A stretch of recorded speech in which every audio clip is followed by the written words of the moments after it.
Good morning, everyone. Dan Bates, President and CEO, Greater Hamilton Chamber of Commerce, and we are happy you could join us this morning for coffee and conversations. Twice a month, we have really informational and inspirational and exciting speakers, and today we promise you all of the above. So Kelly Crout will be introducing herself in just a little bit.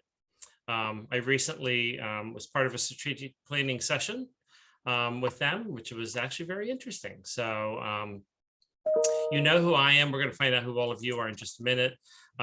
If you are on Facebook Live, which a big part of our audience is, you can type in your questions to Tiffany and she will repeat them to the speaker so they can get answered.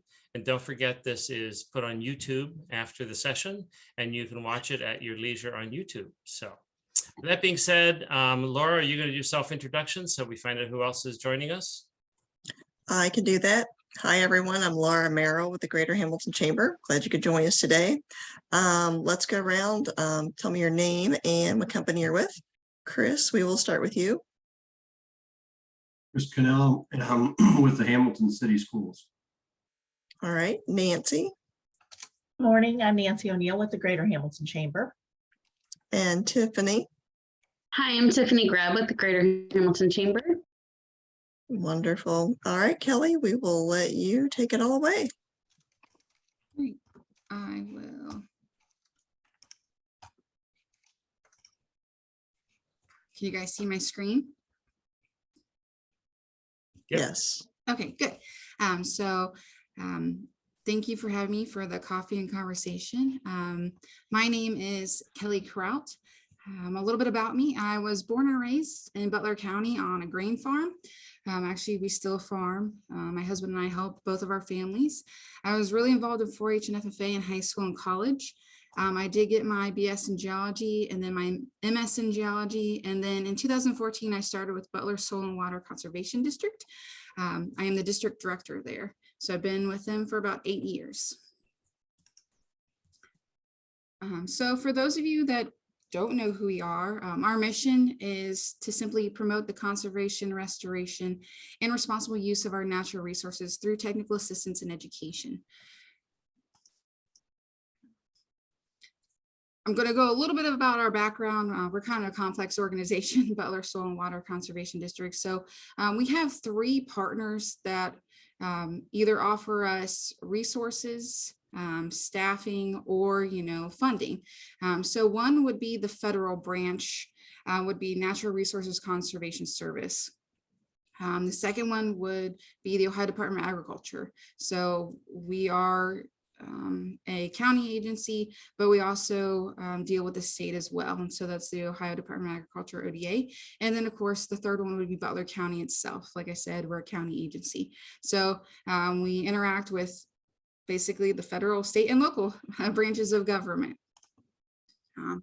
Our funding, an overview of that, we have operational versus program funding for us. So for operational funding, every year we have to submit a budget to the county.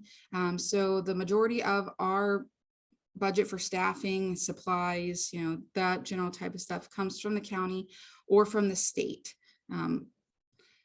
Then if we have program funding, so putting on workshops, buying some supplies, those kind of go with our district account. We have a little bit of account ourselves. Also, if we get grants, and then the federal, we get money when we help with putting projects on the ground. That money doesn't necessarily go to us. It goes to those landowners, but we get a small amount to compensate for our time. So largely our funding comes from the county and the state. Oops. Our organization, we do have a 5-member board. They are elected. They are just like any elected official. It's just we have special elections. We're not in a general election. Our board members have a 3-year term, and they don't necessarily have term limits. It's just if they would like to rerun and if they get reelected. Right now for our staff, we have 6 staff at Butler Soil and Water. We have 5 full-time and 1 part-time.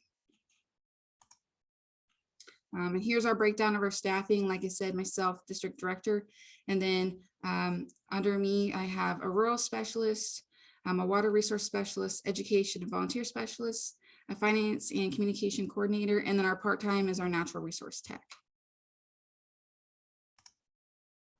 And so here's the faces of conservation. So you can see there's 2 extra members on this, John Williams and Michaela Whirling. They are our federal partners. They are also housed within our office. So we like to think of us as a family, even though they're not necessarily soil and water. They're NRCS. So they're in our same building. Like I said, myself, Lynn White's our education.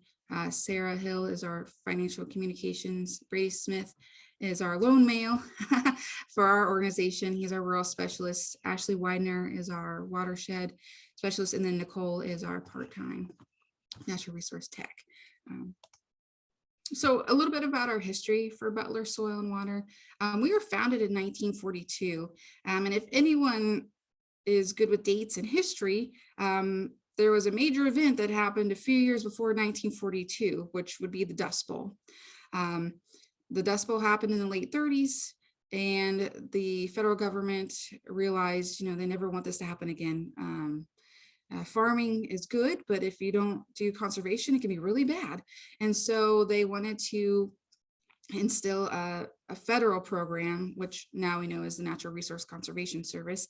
But like every story, when you have federal agents or federal workers that go on your property and say, we're here to help, no one wants to talk to the feds. And so they realized that, hey, we need local people from the area that the farmers trust. It might be a neighbor that also has a farm next to them, and I'm going to trust them what they say than someone from Washington, D.C.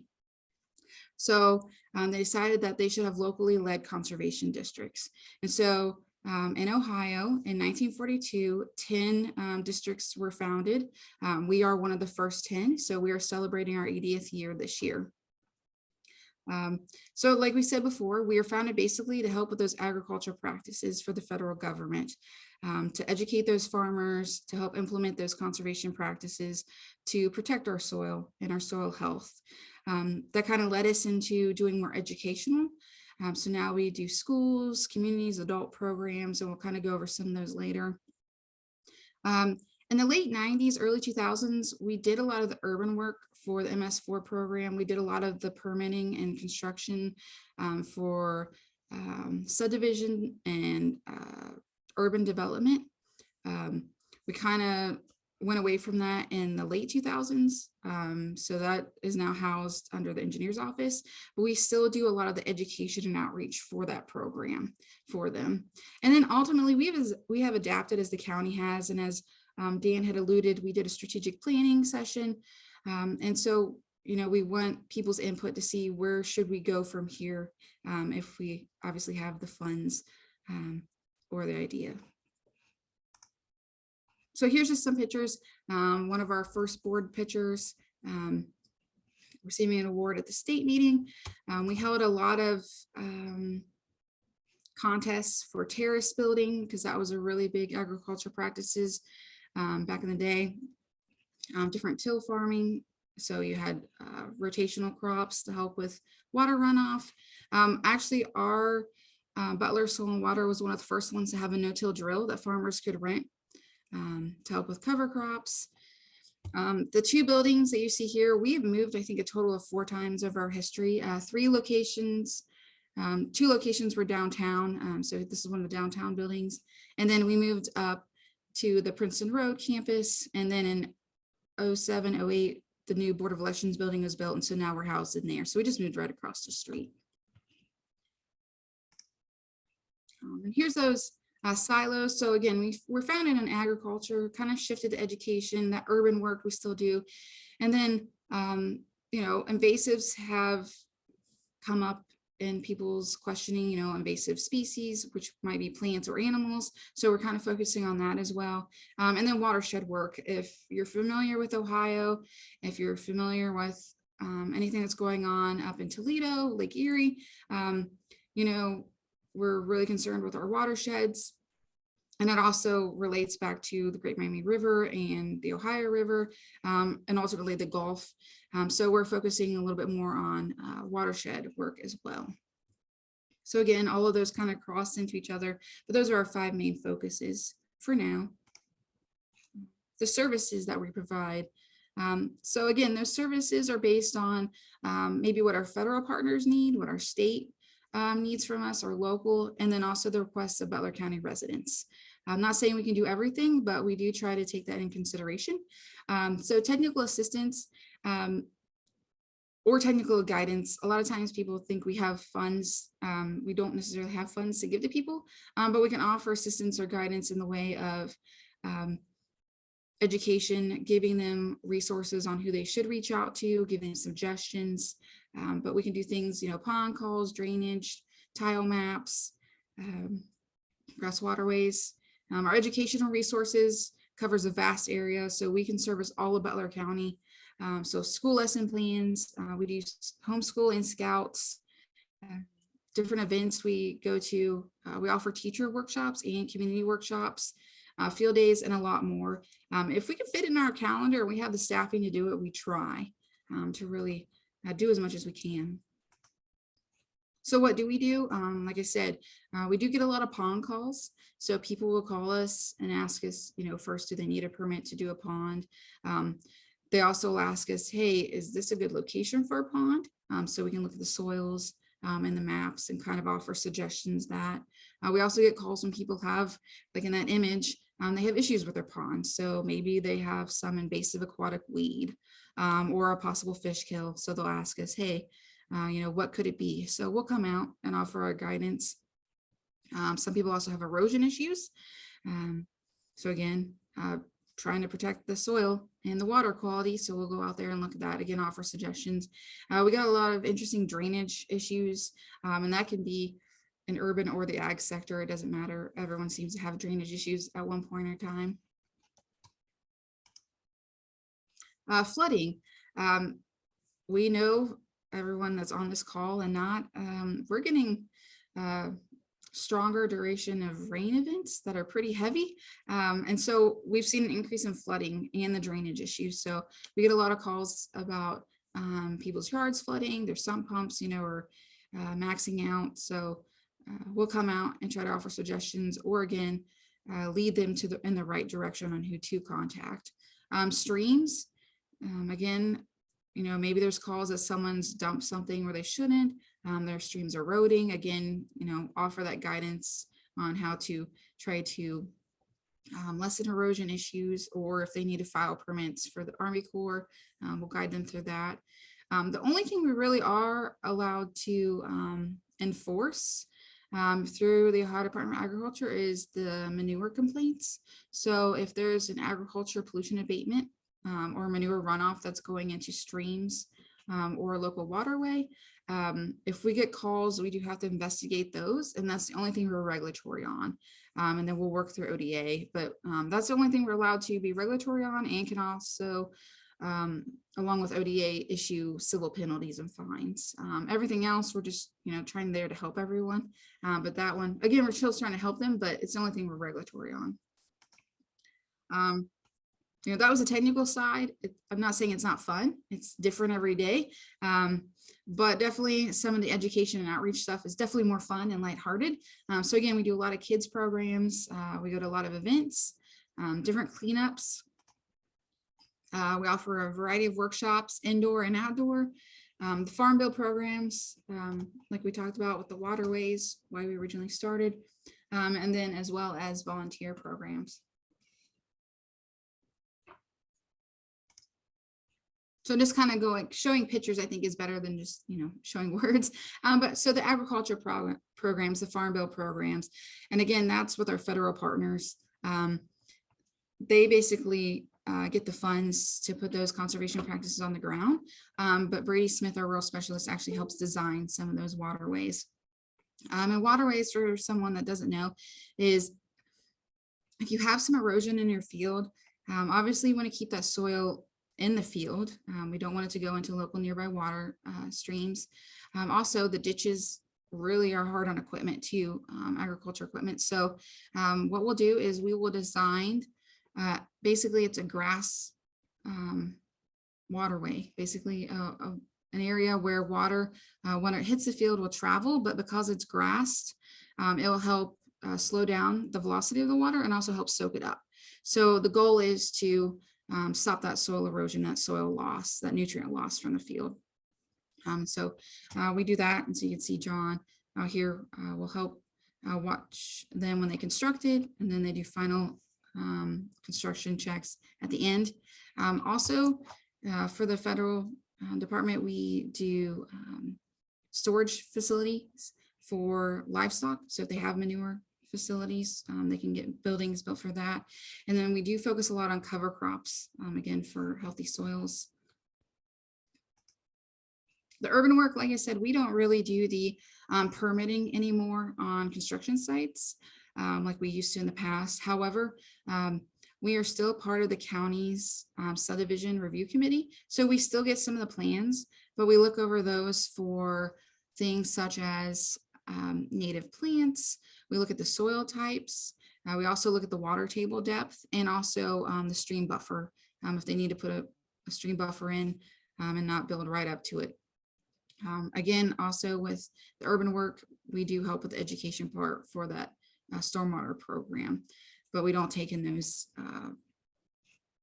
permits anymore, and we don't collect any fees or fines. That goes all through the engineer department or the building and zoning department. So workshops, like I said, we do a fair amount of workshops throughout the year. Some we repeat every year and some we do every other year. If we have the time, we'll try to do it, and if we have the interest. So we do some stream biology workshops in May and June. It's a 2-part series. We'll do a landowner breakfast in February. We've done some homeowner workshops before for sanitary and septic systems in the past. Up at the top, there's a picture of our cover crop workshop where it talks about the different covers for water runoff. We do a well water testing workshop for residents that have well water. We do that in the spring, and also we're offering that again in September. So if anyone does need their well water tested, that's a free service. We'll do nitrates and bacteria, and you can go on our website for more information on that. And then down here, we also do teacher workshops. So teachers that are interested in doing like the wild workshops, anything natural resource related, our education specialist holds 2 to 3 workshops a year, so you can get those credits. Some projects we've done in the past, in the black and white picture back in the day, we have worked with Indian Creek to do some stream link stabilization projects. Beckett Ridge, which is an HOA, we did a retrofit of the basin. So it was basically a concrete basin, kind of unsightly, wasn't really doing what it was supposed to. So we got a large grant in the early 2000s to retrofit it. So what they did is they took all the concrete out and they put natural vegetation. So when it rains, not only will it have really nice wildflowers and vegetation, but it also soaks up that water, and it's not just that concrete detention basin again. The picture in the middle, the large, we got a grant and we worked with Mill Creek Alliance to do the what was the Hopewell Elementary School. I think it's now changed to the middle school. We helped to install 2 rain gardens there at the property. They're still there today. We actually do some other volunteer work to go out there. Again, rain gardens, if you have a wet area at your house or location, if you put in a rain garden, which is a fancy flower bed basically, but it helps infiltrate that water. And so those plants love water. So not only will you have a really pretty, flower bed, but it's also soaking up that extra water. And so they're called rain gardens. And then at the top, in 2016, the county asked us if we wanted to do something on the 8 acres that's by our building out on Princeton Road. We couldn't obviously build any facilities, but they asked if we wanted to use it for a demonstration site. So we got a grant with the Farm Bureau Federation to do a agricultural conservation demonstration site, or ACE site, we call it. And so for about 4 years now, we've done a cover crop workshop. And so that's coming up on Saturday, August 20th. So we've been doing that by our office. So we do different plantings. One year we did sunflowers. We do a wildflower planting and various cover crops that the public can see. And also when we hold the workshop, people can learn about the cover crops. Community events. So you may have seen us at one of the community events. We go to fair. We hold our annual meetings every year, try to do different locations. Last year was a Mulhauser barn. We do a farm day or ag day, where we go to a local farm and open it up to the public so they can see a working farm and learn about agriculture. We help with Isaac Walton tree planting that they do every year. Miami, we just hosted some Miami students for their REU program. They wanted some service learning volunteers, so they helped us do storm drain labeling and also helped us with the ACE site. And then for the chamber members, this picture might be familiar because this year we did Our Beer Day, which was a play on Arbor Day. Our district gave out trees and we hosted it at the Hamilton Urban Backyard, and the chamber helped sponsor that and put that on, and it was a great event. So we gave out t-shirts, education about trees, and then it's just a really nice time. So we do a lot of community events. We'll be at Hamopalooza in the next few weeks. So we're always busy trying to do weekend events for the community and give back to the community. Youth programs. I could probably fill 3 or 4 pages full of pictures that we do. We have a stream table, which is the sand right here that our educator will go in and do lesson plans, but we also like to bring it to other events because what kid does not like to play with sand and mud? And so sometimes we'll do a lesson, but other times it's just really nice. The kids get hands-on activities. They can build dams. They see how the water flows. They kind of understand through hands-on learning. We offer, this is the second year we've offered a Conservation Kids Camp. We've partnered with the Hamilton Conservation Corps with their building down at the park.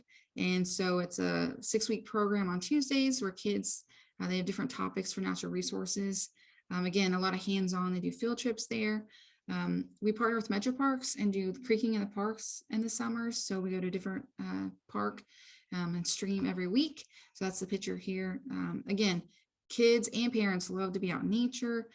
We'll look at fossils, we'll look at the bugs that live in the streams. And here's a picture with Lynn. Again, like I said, we do some homeschool and scout programs, so she can do those outside or inside, as well as a lot of the lesson plans in schools.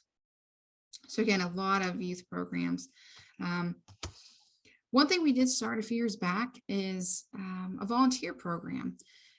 Because we found that a lot of people are emailing us and say, hey, do you have things for us to do? We really need, National Honor Society hours or volunteer hours in general. And some people just like to be outside doing things. So we created the best volunteer event. So it's the Butler Environmental Stewardship Team. And we try to do those at least once every month. And so we did the canal cleanup. So that's where some of the pictures are from. We get a lot of Miami students, a lot of high school students, again, that need hours. Business contact that is over on the Fairfield side. They went to one of their local parks and cut down invasive species such as pear trees.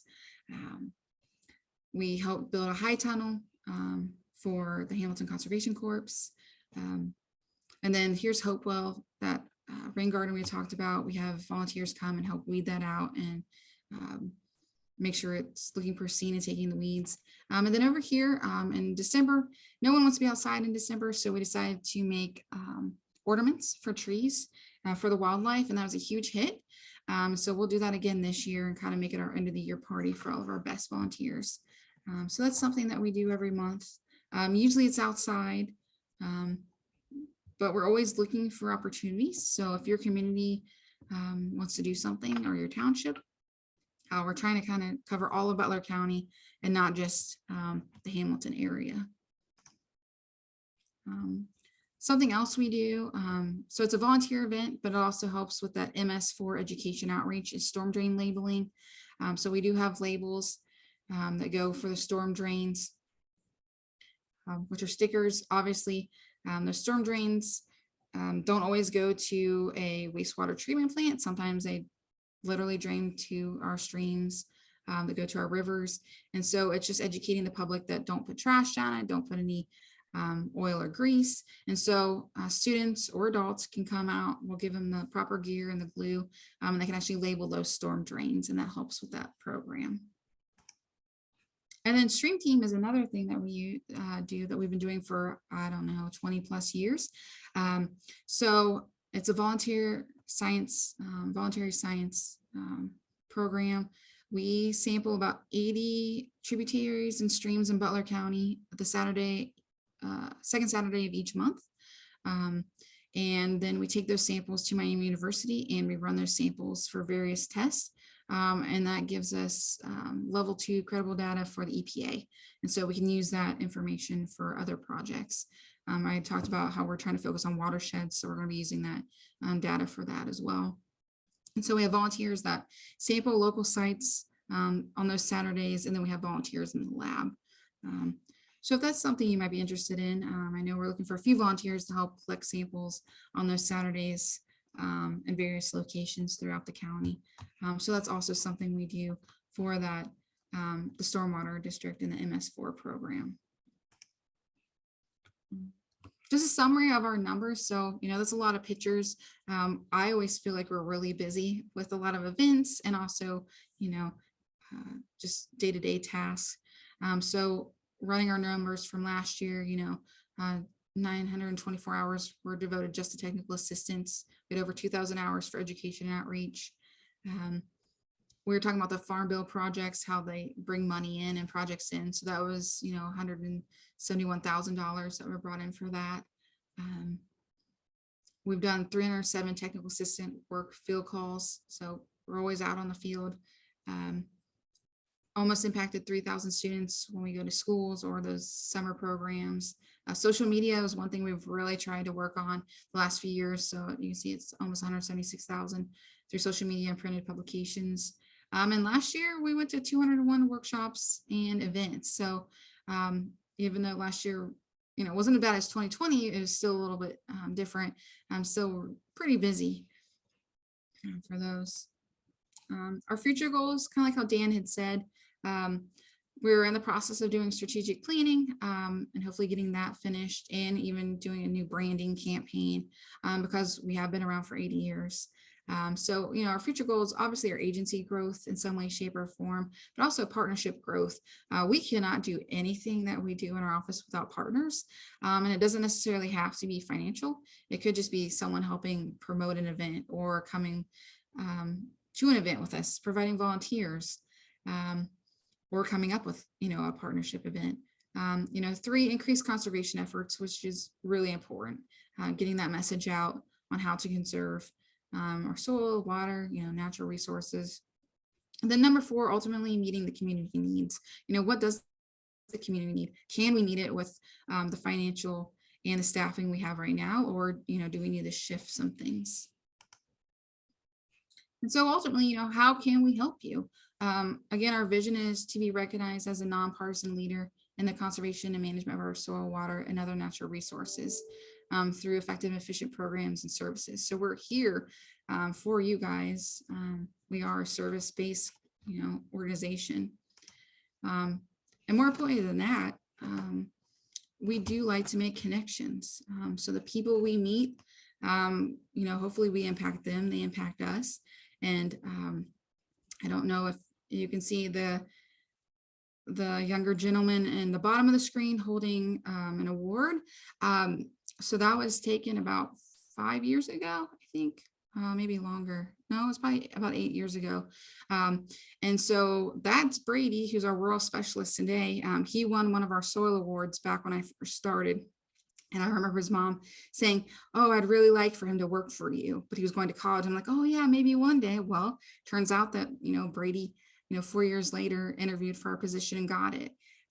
So you're making those connections. And then in an even older photo, the girl in the hoodie that looks very upset is myself. I wasn't upset, but it was during soil judging. It was cold, rainy again, meeting soil and water, doing those contests.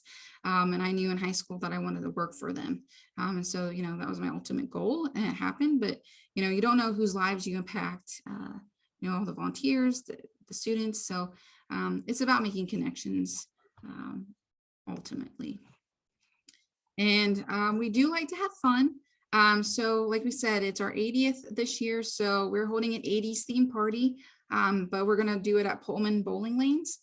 So you guys are all invited on Tuesday, August 23rd for our annual meeting. We'll have a short award ceremony, and then there'll be pizza, wings, and bowling. And so we hope that everyone can make it. It's time to have some fun. Are there any questions?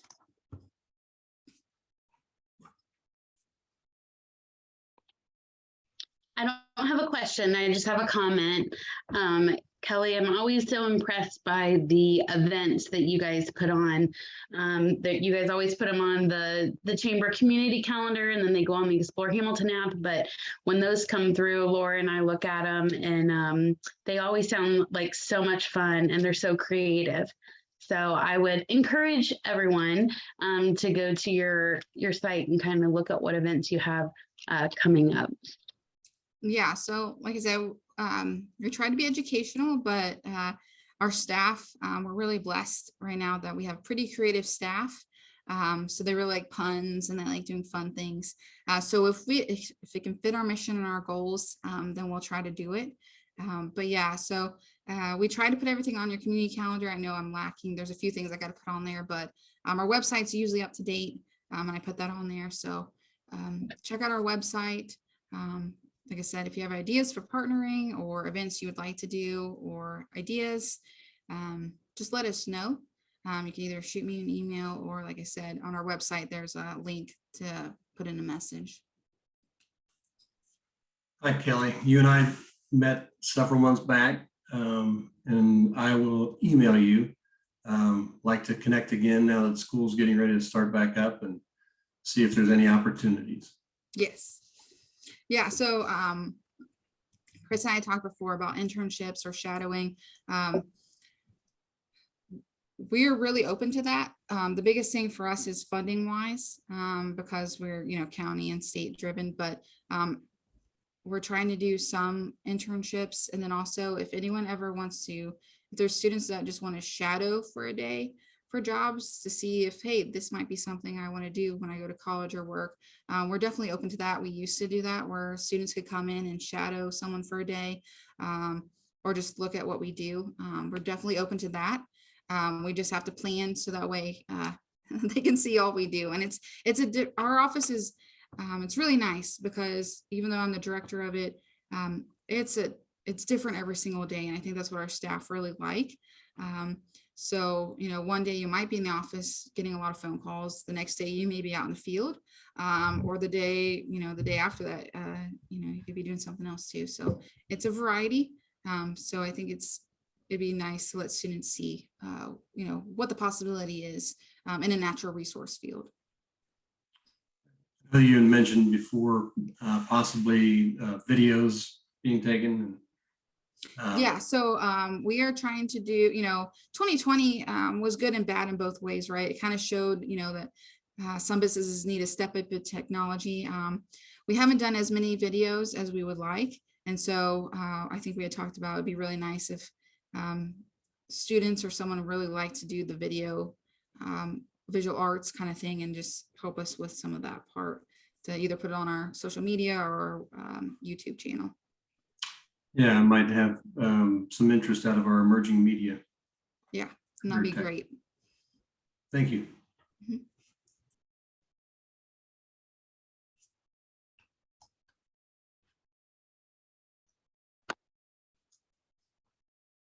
Any other questions? No? Well, thank you so much, Kelly. This was a great presentation. You guys do a lot. I wasn't aware of everything that you did. So that was very informative. So thank you so much. Again, this will be put on YouTube later, and it'll stay on our Facebook page so people can watch back. Laura, what's our next coffee and conversation? Our next coffee and conversation is on Tuesday, August 23rd, 9 a.m. And that will be presented by Bernice Robinson. She's the Workforce Development Administrator at the Office of Enterprise Development, the Ohio Central School System. So be interested to see what Bernice has to share with us that day. All right. So Kelly, do you just want to sign off with how to contact you Oh, in case anybody has any questions? If anyone does have questions, here, let me see if I have that back on here. Yeah. So if anyone does have questions, you can reach out to me on my email, which is Crout, K-A, at butlercountyohio.org. Or you can go to our website at www.butlerswcd.org. And there are email links to actually all of our staff. So, you know, if you're interested in Lynn coming and doing an educational program, her email's up there. If you have a, you know, an erosion issue on your property, Ashley and Brady's emails are on there. So we're pretty easy to get a hold of. So. That's perfect. Kelly, thank you so much for being with us today. And we look forward to seeing everybody in a couple weeks at our next coffee and conversation on August 23rd. Thank you. Thank you.